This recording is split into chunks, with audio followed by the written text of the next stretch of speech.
안녕하세요. 우리 채널 오시기를 환영합니다. 40대 초반 여자입니다. 저는 지금 10살 된 아들을 혼자 키우고 있어요. 저는 부모님이 이혼을 하셔서 한부모 밑에서 자란 터라 제 아이한테만큼은 그런 상처를 주고 싶지 않았는데 사는 게 누구 말처럼 마음처럼 되지는 않는 것 같네요. 제 나이 15살에 부모님이 이혼을 하셔서 아빠의 손에서 자랐어요. 당시 이혼 사유에 대해서는 잘 알지 못했는데요. 나중에 할머니를 통해 진짜인지 가짜인지 모르지만 엄마가 아빠의 재산에 눈이 멀어 흥청망청 쓰다가 사기꾼에게 단단히 코가 꿰어서 그걸 해결하는 조건으로 이혼을 했다는 소리를 듣게 되었어요. 아빠는 성격이 무뚝뚝하고 늘 회사 일로 바쁘셨기 때문에 어쩌면 엄마는 외로움을 견디기 힘드셨는지도 몰라요. 그렇다고 엄마가 한 행동들이 용서받을 수 있는 행동은 아니기에 그 영향으로 저는 철저하게 혼자가 될 수밖에 없었어요.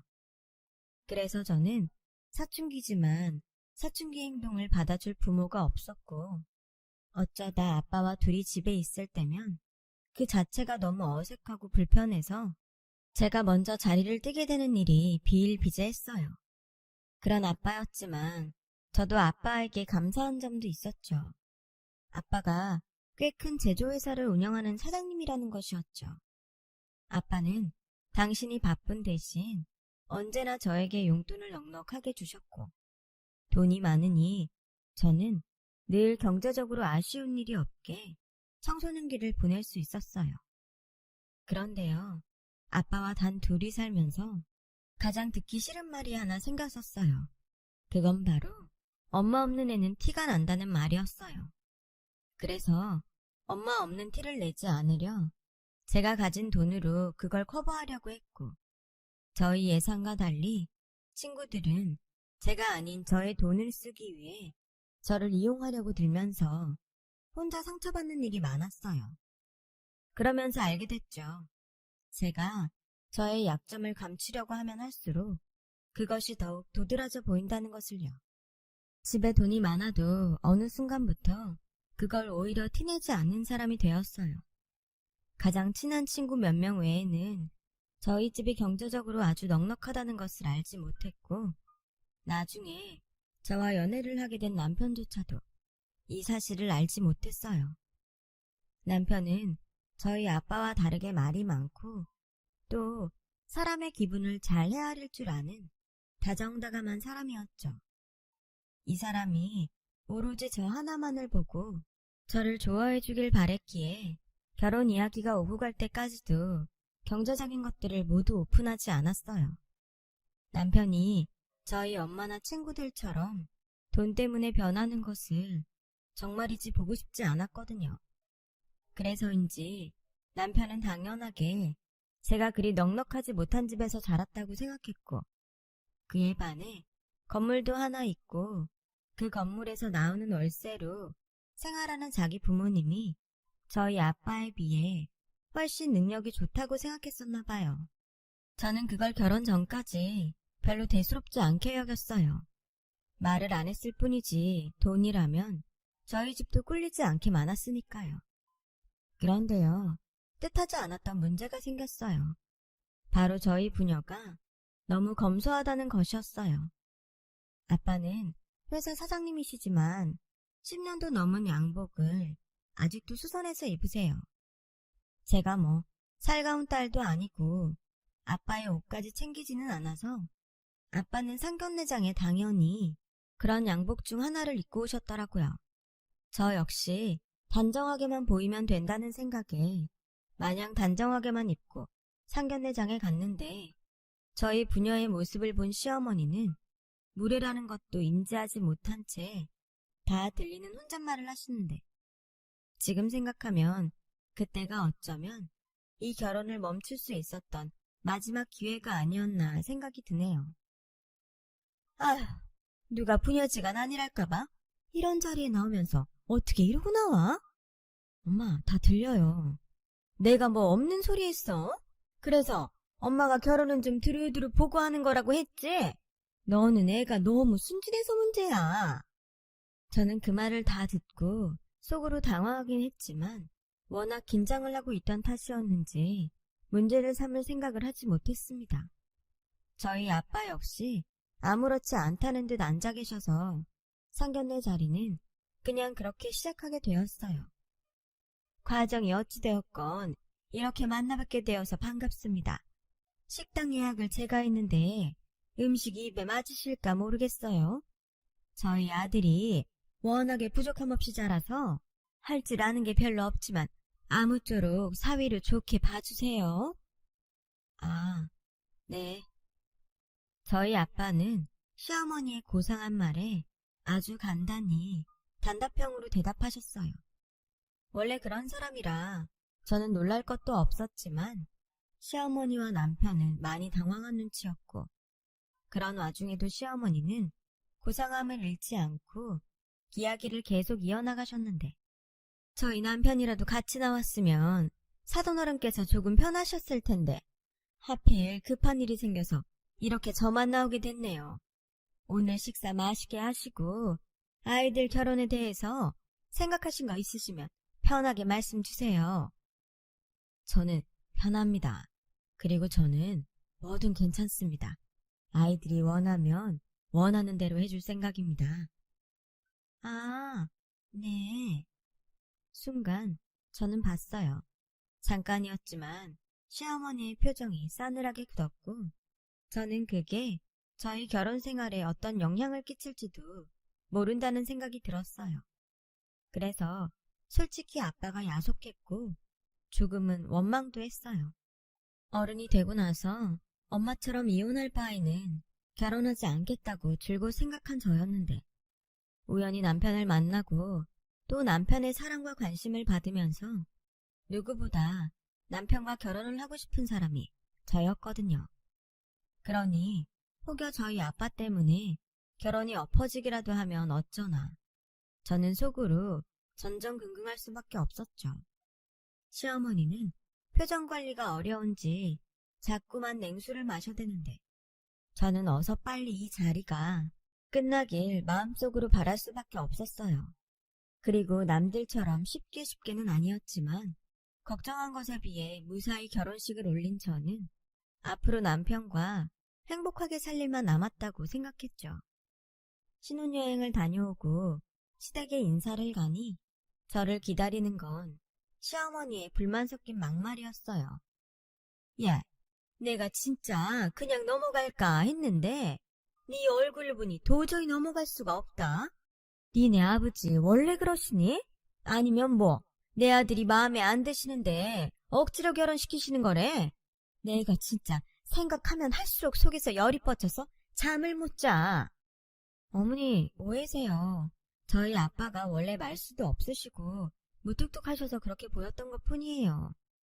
정말? 아니 그래도 그렇지. 아이 몰라. 난 솔직히 너무 기분이 나빠서 이 결혼 엎어버리고 싶었어. 사돈지간인데 어쩐지 무시당한 것 같단 말이야. 네가 봐서 알겠지만 내가 어디 나가서 무시당할 사람이니? 시어머니는 나름 건물주 부인이셨기 때문에 어디 나가서 대우를 받았으면 받았지 무시당할 입장이 아니라고 자부하시는 분이셨어요. 명의는 시아버지 앞으로 되어 있지만 건물 관리는 모두 시어머니가 하셨기 때문에 건물에 들르는 날엔 상가 사람들이 그렇게 저희 시어머니에게 잘 보이려고 애를 쓴다나요? 아무튼 저는 그날 이후부터 시어머니에게 저희 아빠는 원래 그런 사람이라는 말을 계속 변명처럼 해야 했고 시어머니는 그런 저에게 이런 말씀을 하셨어요. 똑똑히 들어. 네가 시집을 늦게 왔어도 우리 집 맏며느리라고 뭔가 기대를 할 수도 있는데 난 첫째고 둘째고 따지지 않는다. 오로지 나한테 잘하는 며느리만 예뻐해 줄 거야. 그래서 재산도 예쁜 며느리한테만 줄 거니까 너 앞으로 행동 잘해. 너도 우리 집 건물 있는 거 알지? 너도 솔직히 뭔가 바라는 것이 있으니까 금수저 내 아들이랑 결혼한 거잖아. 너 인생 역전하고 싶으면 니네 아버지처럼 나 무시할 생각하지 말고 효도해라. 결혼 전 남편의 부모님이 건물이 있다는 건 알았지만 남편이 금수저라 무언가 바라고 결혼을 한 건 맹세코 아니었는데 시어머니는 당신의 재산을 앞세워 저에게 효도를 강요하셨어요. 참 어이가 없었죠. 그런데 더 어이가 없는 상황은 따로 있었어요. 그날은 제가 결혼하고 첫 명절이었어요. 가뜩이나 할 줄 아는 게 없어서 잔뜩 긴장한 저에게 시어머니는 장만 가득 받으시고 저에게 모든 음식 준비를 시키더군요. 옥니, 이걸 저 혼자 다 해요? 왜? 무슨 문제 있어? 아니, 제가 할 줄 아는 게 별로 없어서요. 이래서 엄마 없는 애는 티가 나는 거야. 으휴, 며느리가 있으면 뭐하나. 할 줄 아는 게 없는 허수아비인걸. 이번만 알려줄 테니까 똑똑히 기억해. 알겠어? 시어머니는 그렇게 잔뜩 짜증이 나서는 저에게 음식 만드는 법을 가르쳐 주셨어요. 순전히 입으로만요. 결혼한 지 얼마 안 돼서 요리에 전혀 감이 없던 저였는데 시어머니는 이걸 총총총 썰어서 갖은 양념에 묻혀 라는 식으로 모든 설명을 대충 하셨죠. 저는 아무것도 알지 못했는데 됐지? 이제 네가 직접 해봐 하시며 주방을 나가는데 저는 눈앞이 캄캄할 수밖에 없었어요. 그때였어요. 생각보다 빨리 퇴근하고 시댁으로 온 남편이 팔을 걷어붙이며 저에게 다가와 내가 도와줄까? 당신보다는 내가 요리는 좀 하잖아 라며 저를 돕겠다고 나서주더라고요. TV 속에서나 봤던 장면을 저는 실제로 목격하게 되었어요. 어머, 네가 여기 왜 있어? 네가 뭘 할 줄 안다고? 엄마, 나 할 줄 아는 거 많아. 뭐? 너 평소에도 니네 집에서 그러고 사냐? 아니에요, 어머니. 이 사람이 괜히 저 도와준다고 집에서도 안 하는 짓을 하네요. 정말이지? 너 행여라도 내 아들 부엌일 시키지 마라. 나는 그 꼴은 절대 못 본다. 시어머니는 그렇게 말씀하시고 남편의 등을 떠밀며 주방을 나가셨는데 왜 우리나라 시어머니는 그렇게 아들들이 주방 일을 하는 꼴을 보지 못하는 걸까요? 그렇게 저는 홀로 다시 시댁 주방에 남게 되었어요. 저에게도 한 가지 비빌 언덕이 있다고 생각했으니 저보다 4년 빨리 시집을 온 동서가 있다는 것이었어요. 그래서 재료들을 손질하면서 목이 빠지게 동서를 기다렸죠. 동서네는 멀리 부산에서 음식점을 운영하고 있었어요.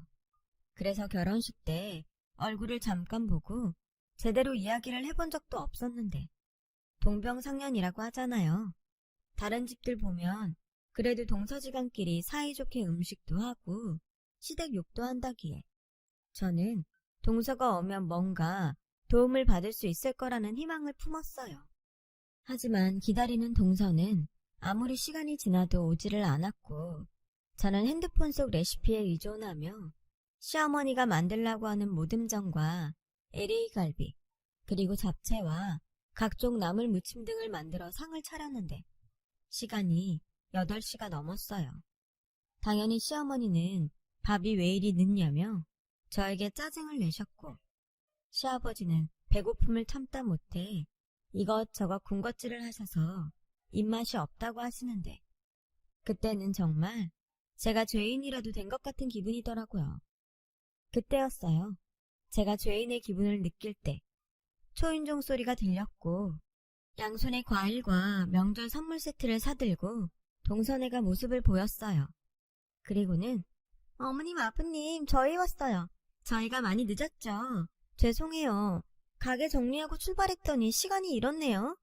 형님 늦어서 죄송해요. 혼자 음식하느라 고생하셨겠어요. 아니야 혼자는 무슨 나랑 같이 했지.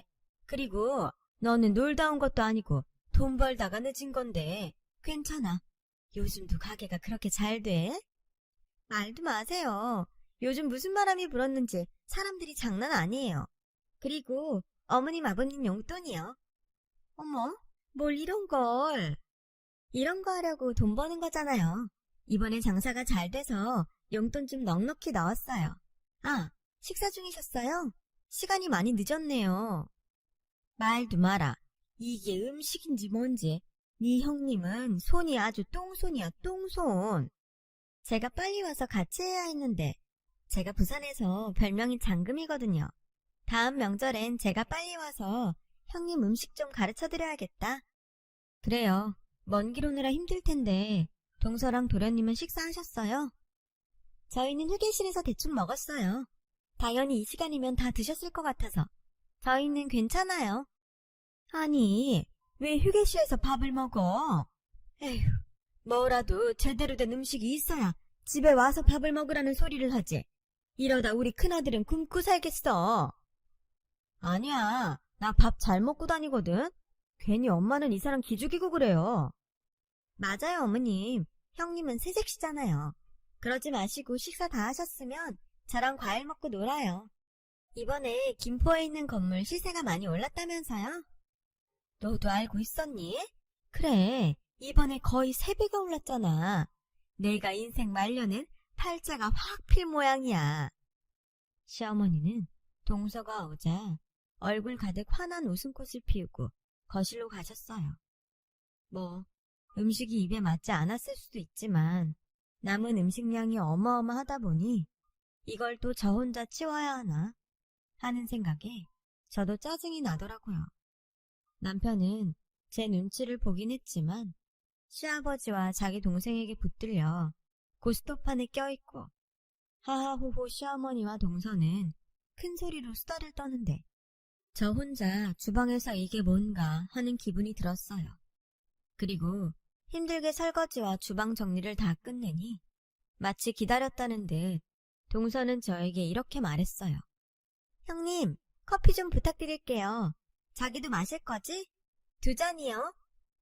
마치 가게에서 커피를 주문하는 것처럼 동서는 해맑게 저에게 커피를 주문을 하는 게 아니겠어요? 당연히 마음 같아서는 네가 먹고 싶은 거니 네가 타서 먹으라고 말하고 싶었는데 결혼한 지 얼마 되지도 않았는데 벌써 동서와 나쁘게 지내고 싶지는 않아 가스불에 주전자를 올렸어요.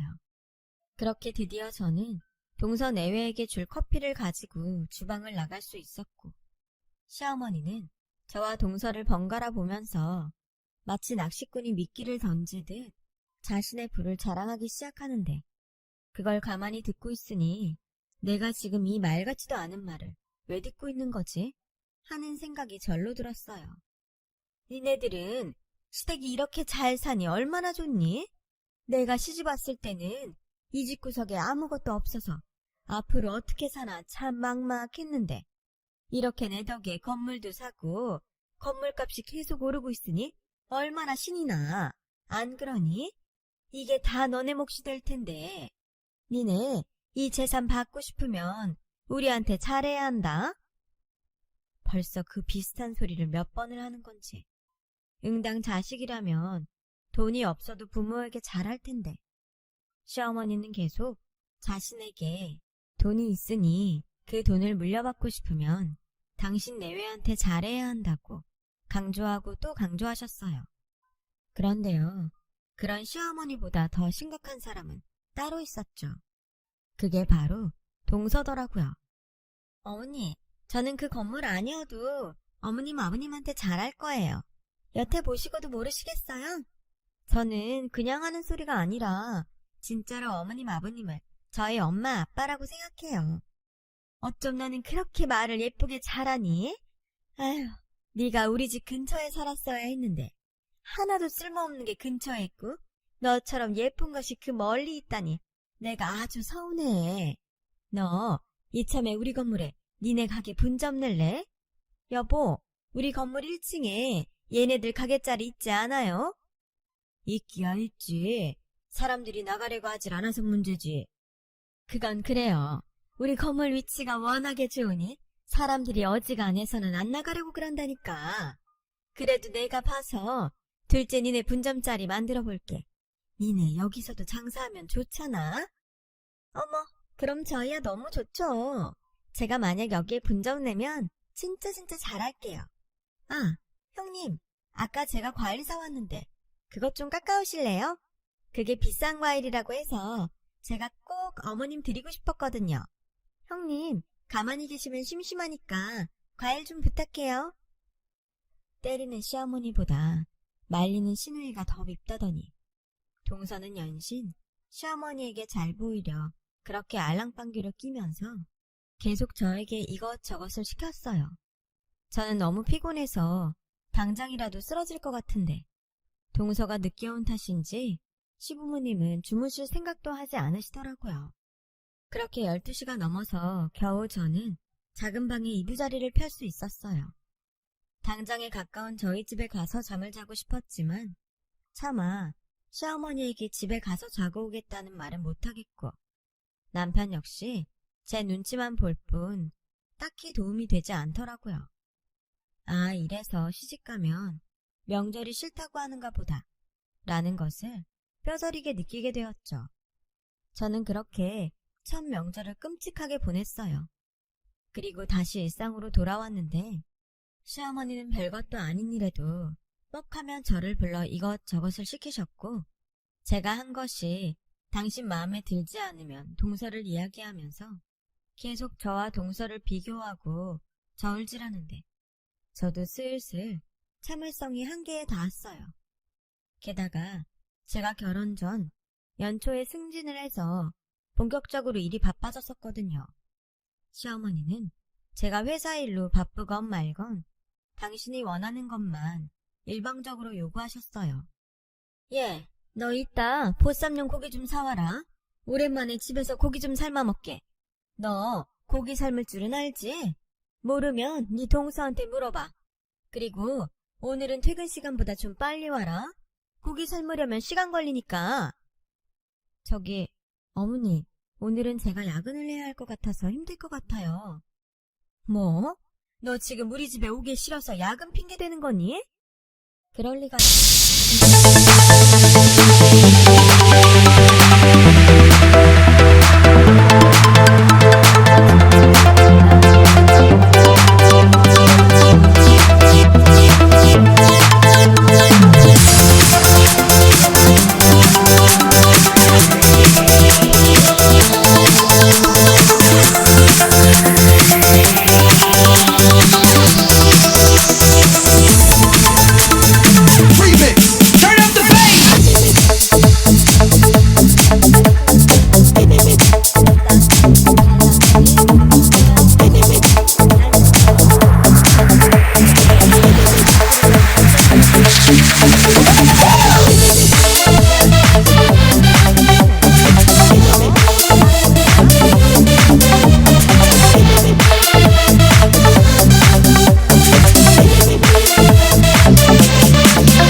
지난 명절처럼 일이 바쁘다는 핑계로 다 늦은 저녁에 시댁에 왔죠. 저는 한 번 당했지 두 번 당하나 싶은 생각에 집에서 미리 명절 음식을 준비해 간 탓에 그래도 두 번째 명절은 전에 비해 수월하게 지나갈 수 있었는데요. 이번에도 동서가 시어머니 옆에 바짝 붙어서 저를 의식하는 듯 온갖 애교와 알랑방귀를 끼면서 말을 하는데 동서 속이 빤히 보이더라고요. 어머니, 요즘도 건물 청소며 관리며 어머님이 혼자 다 하세요? 그럼 네 시아버지는 다 좋은데 꼼꼼하지가 못해. 그래서 내 손으로 해야 문제가 없지. 우리 어머님 힘드시겠다. 제가 1층에서 가게라도 하면 제가 매일 청소며 관리며 다 해드릴 수 있는데. 오죽할까. 너는 나를 닮아서 야물딱져서 아주 딱이지. 기다려봐라. 내가 1층 사람들 계약 기간 끝나면 어떻게든 니네 가게 자리 만들어 볼게. 정말요? 요즘 손님들이 너무 많아서 분점을 내면 딱 좋겠다고 생각하던 차였거든요.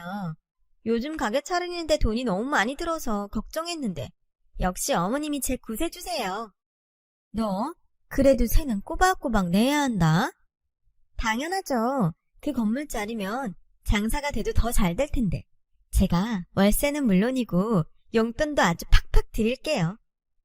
그래, 며느리가 이런 맛이 있어야지. 누구처럼 없는 주제에 자존심만 팍팍 내세우면 그것처럼 꼴 보기 싫은 게 없다니까. 어머, 어떤 며느리가 그래요? 저도 그런 사람 재수없어요. 있어, 아주 가까운 곳에. 아, 맞다. 그나저나 그날은 너네 올라올 수 있는 거지? 그날이요? 아, 그날. 당연하죠. 다른 날도 아니고 어머님 생신이신데. 제가 그날은 일찍 와서 미역국도 끓이고 어머님 모시고 백화점도 한 바퀴 돌고 해야죠. 갖고 싶은 거 있으시면 그날 제가 다 사드릴게요. 정말? 아우, 너는 정말 센스가 만점이라니까. 나 닮아서 손도 크고. 뭘요? 당연한 거죠. 형님도 그날 회사 휴가 내실 거죠?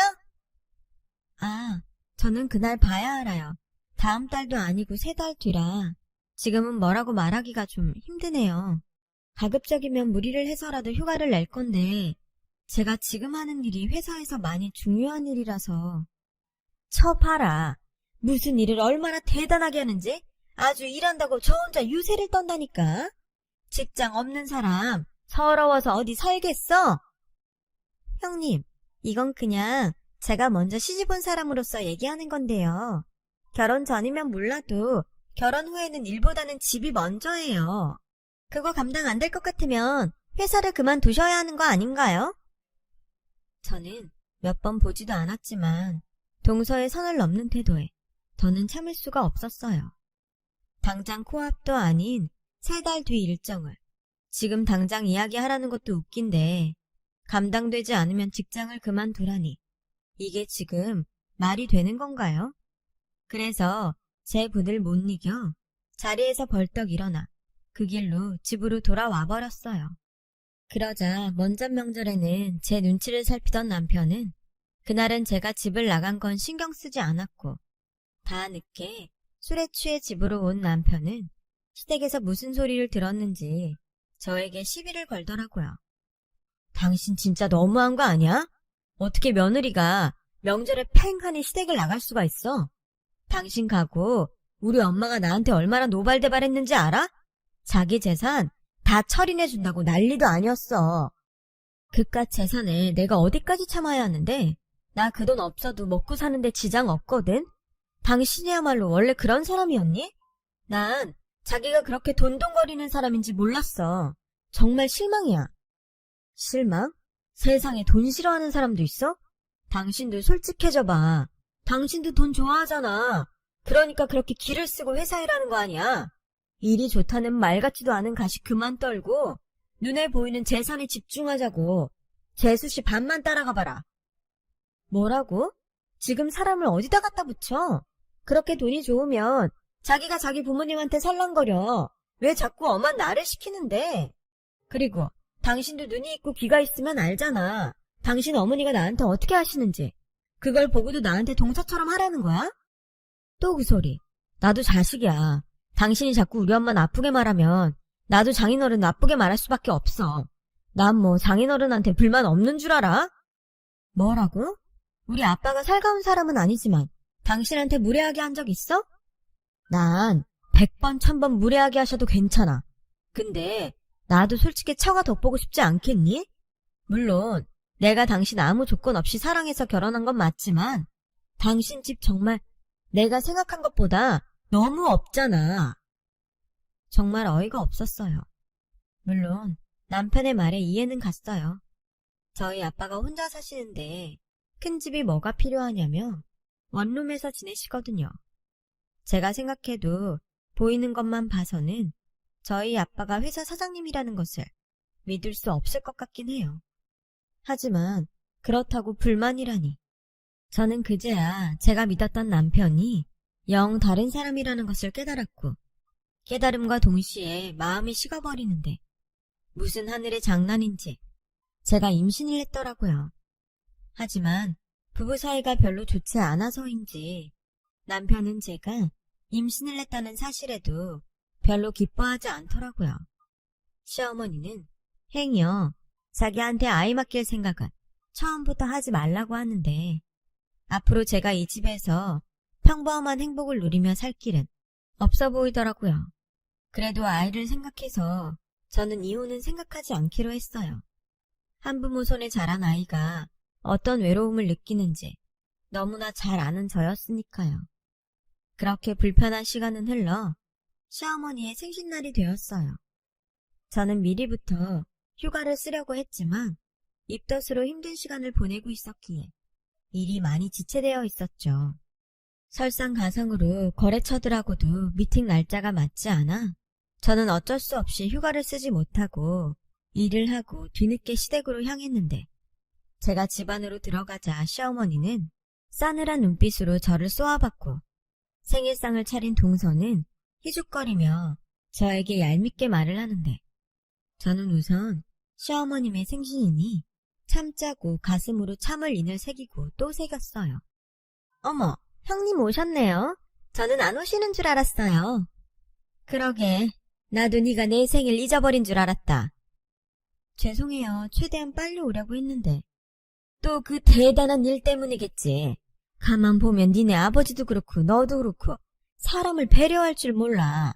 네 동서를 봐라. 오늘 아침 일찍 와서 이 많은 음식 다 준비하고 나랑 백화점에도 가고 여자가 이런 맛이 있어야지. 어머님, 그만하세요. 형님이 뭐 놀다 왔나요? 그나저나 케이크 사러 간 이 사람은 왜 여태 오지 않지? 천천히 와도 되지 뭐. 네 아버지랑 같이 갔잖아. 부자가 이런저런 얘기 나누느라 늦는가 보다. 그나저나 석이는 언제 온다니? 아, 그게 요즘 그이도 바쁜지 말을 못해서. 안사람이 돼가지고 지 남편을 아주 방치를 하는구나.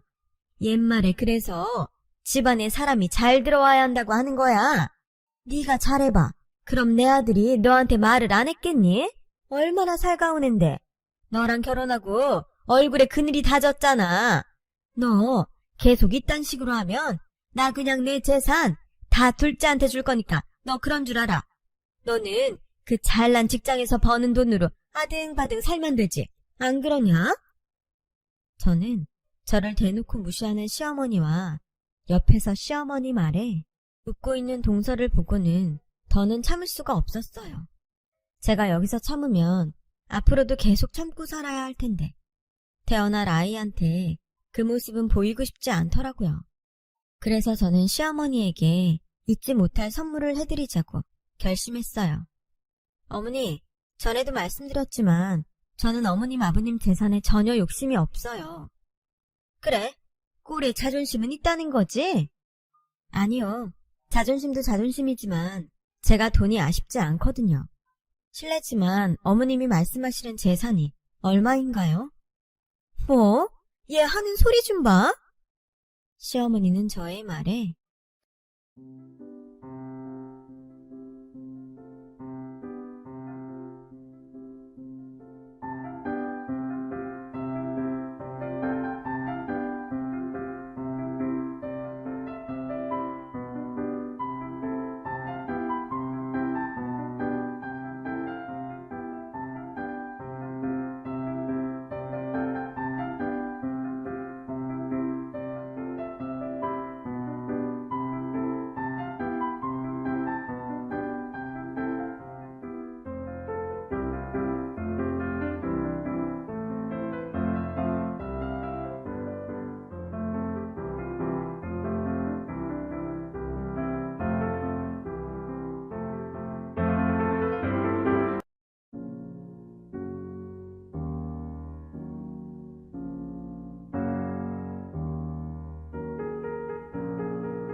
안녕하세요.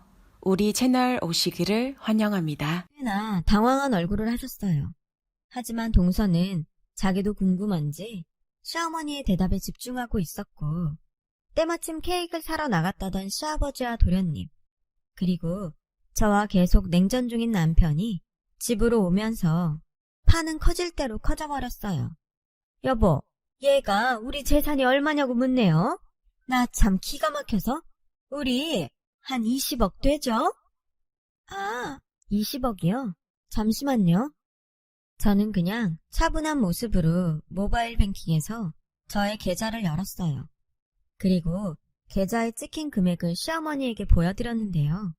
시어머니는 한참을 금액을 세시더니 곧 얼굴이 새파랗게 질려서 저를 쳐다보며 믿기 어렵다는 듯 말씀을 꺼내셨어요. 이게 지금 얼마니? 무슨 돈이 이렇게 많아? 이게 그러니까 30억이 넘는 거지? 어머 형님, 무슨 현금이 이렇게나 많으세요? 현금뿐인가요? 요 앞 큰 서거리의 코너 건물 아시죠? 그거 제 건물이에요. 저희 아빠를 어떻게 보셨는지 모르지만 제조회사 운영하는 사장님이세요. 사업한다고 말씀드렸잖아요. 상견례 뒤론 뭐 달리 물어보지 않으셔서 말하지 않았죠. 할아버지 때부터 꾸준히 성장하는 회사고요. 재산 하시는데 재산 물려주신다고요? 그럼 제가 아빠한테 받을 재산은 얼마나 될 것 같으세요? 그 재산을 받으려고 아빠가 돌아가시길 바라면서 한심한 삶을 살아야 되나요? 뭐라고? 아니, 하고 다니시는 행색이 사장님으로는 보이지 않으시던데? 너는 니네 아버지가 사장님이면 사장님이라고 말을 했어야지. 그리고 석이 너는 왜 여태 우리한테 아무 말도 안 했어? 그게 나도 몰랐어. 그냥 작은 사업이 어려우신 줄 알았지. 어머 형님, 가족인데 이렇게 꽁꽁 숨기실 수 있어요? 형님이야말로 딴 마음 있으셨던 거 아니에요? 저는 저희 아빠 사장이라고 분명 말했고요. 딴 마음? 오히려 이렇게 딴 마음 가지실 것 같아서 일부러 말 안 한 거예요. 돈이요, 중요하죠. 근데 저는요, 돈보다 사람이 더 중요하다고 생각해요. 근데 어머님은 계속 저를 사람으로 보지 않으시고 그 돈에 놀아나는 물고기로 보셨죠? 저는 동서 같지 않아서 그깟 미끼 안 먹어도 되니까 동서를 주든지 말든지 알아서 하세요. 저는 더 이상 이런 없는 집에서 며느리 노릇 못하겠네요. 저 이혼할게요.